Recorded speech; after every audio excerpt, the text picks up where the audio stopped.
My name is Dominic Mencacci. I am a sales manager at the Fleet Farm store in Oakdale, Minnesota, as well as the owner of Mencacci Munitions.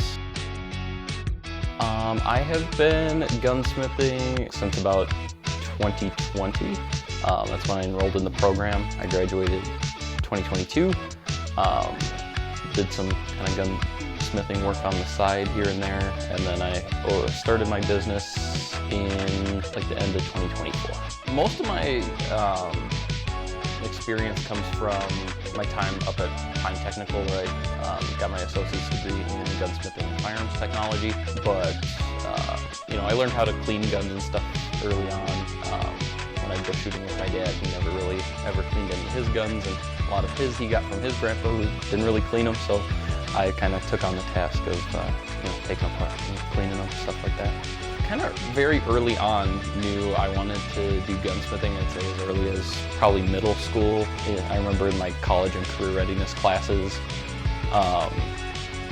one of the projects was pick a profession and find a school that gives a degree in that profession. And pretty early on I found Pine Technical, and I knew I kind of wanted to make a living out of doing the gunsmithing thing.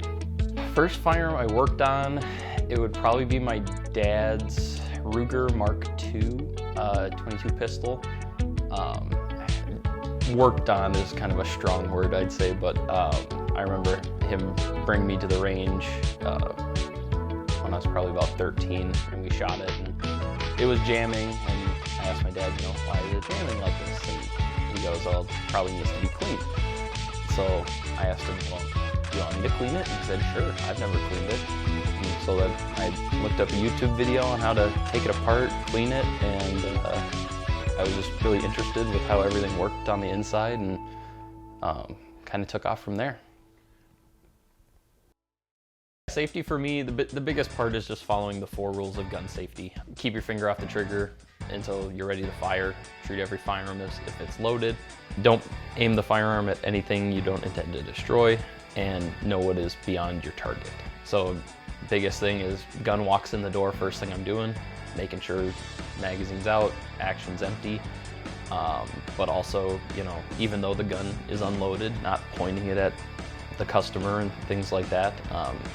And vice versa, making sure the customer isn't aiming firearms at other customers in the store. At my main job, we get a lot of first-time firearm buyers that don't necessarily know all the rules of safety or how to use a gun. First thing they do, finger goes on the trigger, then they're waving it around, and just kind of stopping that bad habit before it can really take hold. I would say the biggest thing distinguishing just somebody who, does parts repair or, part swaps and cleanings versus a gunsmith is, a big part of that is the machining piece, I would say. Making parts from scratch, knowing, tolerances and things like that, as well as some of the more in-depth processes when it comes to firearms finishing, like bluing is a pretty intense process. So I'd say kind of knowing how to work the bigger machines and kind of more complicated processes versus just swapping parts and cleaning guns. A lot of folks certainly know how to swap parts, clean, their guns and their own personal guns and stuff. So doing that for other people, I would say, isn't super. I wouldn't really classify that as gunsmithing necessarily. The gunsmithing aspect comes down to knowing how the different processes work inside of a firearm, the different action types, and knowing what causes different kinds of malfunctions, or even knowing specific issues to specific models. And then on like the machining piece and stuff like that, a lot of older guns that they don't necessarily make parts for anymore, or even finding other examples of that same firearm to take parts off of. You have to make your own parts, machine them, and harden them so they don't break or deform during regular operation of a firearm. I mean, the most important skills of the trade is knowing where to find the information you need to repair a firearm. because you see a screw head on a gun, you know, oh, that's a screw, I just need to take that out. But knowing to look up like, okay, this is an older Browning Auto 5. Some of these screws are reverse thread.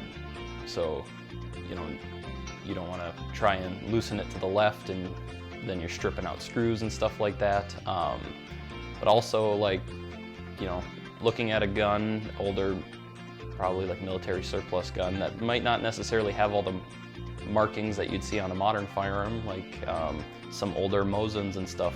The Finnish Army rechambered them for different calibers, and they might not have necessarily marked it on the gun in the traditional sense, marking, you know, whatever caliber they converted it to, but knowing where to find what each of the proof marks and stamps and stuff on the receivers mean, knowing where to look, and knowing reliable sources where to find some of that information so you know what exactly you're looking at. I would definitely consider gunsmithing an art form, and, you know, depending on what kind of gunsmithing specialty you're into, there's definitely, you know, different things that require a little bit of skill and a little bit of creativity.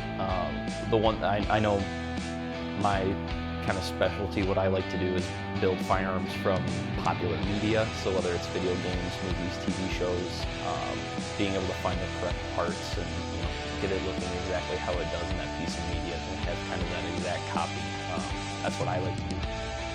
My favorite ones that I've made from different parts of media are probably the only couple of ones that I've done, which have been AR style platforms. I've done the service rifle from Fallout New Vegas, as well as the Patriot pistol from the Metal Gear Solid franchise. The one that comes to mind, me and a buddy of mine, while we were still in school, we were trying to kind of prototype and design the 454 Casull 1911 style pistol from Helsing, and we mocked up some just like styrofoam cutouts of like what the proportions should look like, and we started kind of modeling some of the stuff in CAD, just because 454 Casull is such a high pressure round. You have to take into account the thickness of your barrels and your locking lugs and stuff like that, and we kind of started putzing around with that. That would definitely be my magnum opus, I would say, if I was going to build anything for media, would be the 454 Casull from Helsing. I would say the amount of creativity that I can put into my work really depends on the job. A lot of things you run into is just, you know, parts breaking, whether it's, you know, extractors or magazines, stuff like that, where it's just part swaps. You can't really get super creative.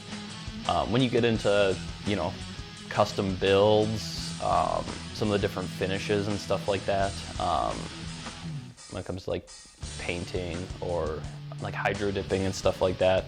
But I'd say the part of my job that I can see the most creativity going into is definitely the custom builds, especially if the customer gives you a little bit of leeway on, you know, they give you a general idea, but they say just kind of go wild with what you want to do with it, kind of thing. I mean, really, you can never truly master, in my opinion, the art of gunsmithing, just because something new will always come through that door, something you've never seen before. You'll run into a problem you may have never seen before, and you still have to learn throughout the years. My teachers always say a good gunsmith never makes any mistakes, but a great gunsmith knows how to fix their mistakes. I think the biggest mistake a beginner can do is take some kind of online course. There's certain online programs where that the hands-on, the physical hands-on with these different machines and models is definitely vital to having a proper knowledge of gunsmithing, because if you're just working on the guns you have, those are going to be the only guns you know how to fix or know the common problems on. But being able to take a in-person course where they have firearms on hand that range from, you know, early 1800s to the modern, and from, you know, common models to maybe the more niche models, being able to have your hands on and knowing, kind of finding the similarities, but also being able to note the differences between the models when you're taking them apart or fixing something on them is definitely vital to getting a good start. Like I said before, a good gunsmith doesn't make mistakes. A great gunsmith knows how to fix their mistakes. One that comes off the top of my head, one of my brother's friends brought me an AK to have it cleaned. And I took it apart, cleaned it, threw the parts in the ultrasonic cleaner, put it back together, gave it back. He went to the range and I didn't put the bolt back in the gun. Lo and behold, I left it in the ultrasonic cleaner. And with the cleaning chemicals I had in there, since it had been sitting so long, the bolt had become pink due to what they call hydrogen embrittlement, because I had never seen metal turn pink before, and basically that bolt was kaput.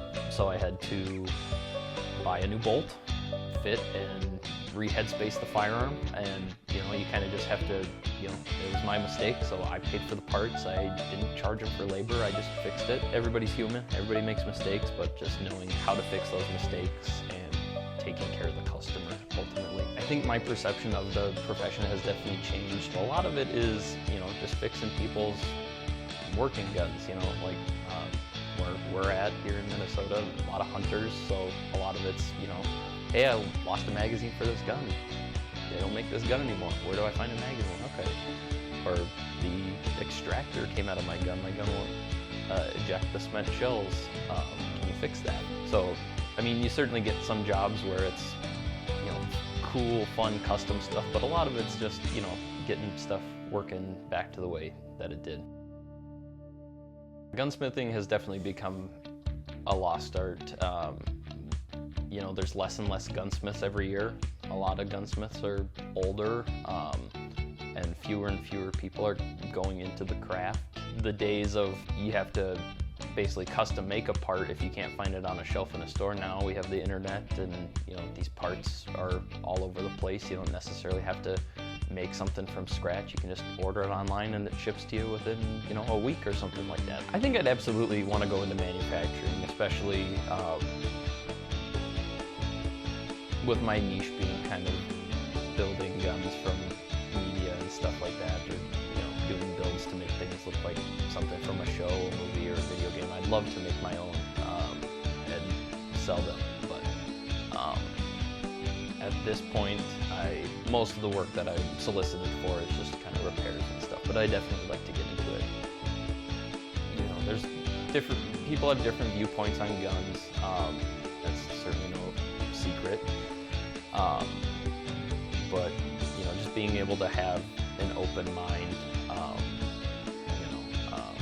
Not everybody is doing something terrible with firearms. People, hunt.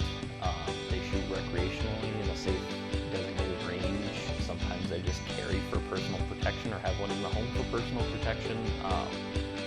And I guess my ultimate goal is just for gunsmithing, I would say, is just keeping people's firearms in working order so they can enjoy the sport and hobby that they enjoy partaking in.